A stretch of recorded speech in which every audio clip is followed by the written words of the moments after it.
धर्मराज युधिष्ठिर बोले, हे भगवान, मैं आपको नमस्कार करता हूँ।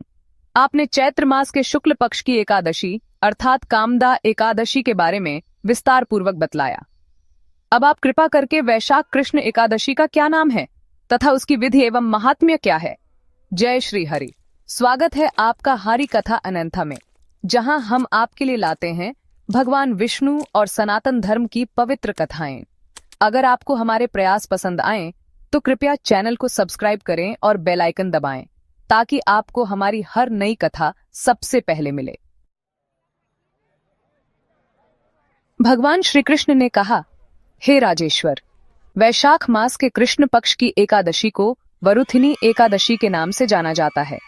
ये सौभाग्य देने वाली, सब पापों को नष्ट करने वाली तथा अंत में मोक्ष देने वाली है। इसकी महात्म्य कथा आपसे कहता हूँ। प्राचीन काल में नर्मदा नदी के तट पर मांधाता नामक राजा राज्य करते थे। वह अत्यंत दानशील तथा तपस्वी थे।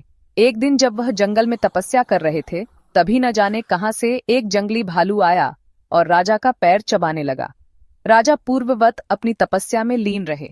कुछ देर बाद पैर चबाते चबाते भालू राजा को घसीटकर पास के जंगल में ले गया। राजा बहुत घबराया, मगर तापस धर्म अनुकूल उसने क्रोध और हिंसा न करके भगवान विष्णु से प्रार्थना की। करुण भाव से भगवान विष्णु को पुकारा। उसकी पुकार सुनकर भगवान श्री हरि विष्णु प्रकट हुए और उन्होंने चक्र से भालू को मार डाला। राजा का पैर भालू पहले ही खा चुका था। इससे राजा बहुत ही शोकाकुल हुए।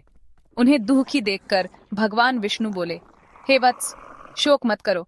तुम मथुरा जाओ और वरुथिनी एकादशी का व्रत रखकर मेरी वराह अवतार मूर्ति की पूजा करो। उसके प्रभाव से पुण्य सुदृढ़ अंगों वाले हो जाओगे। इस भालू ने तुम्हें जो काटा है, ये तुम्हारे पूर्व जन्म का अपराध था।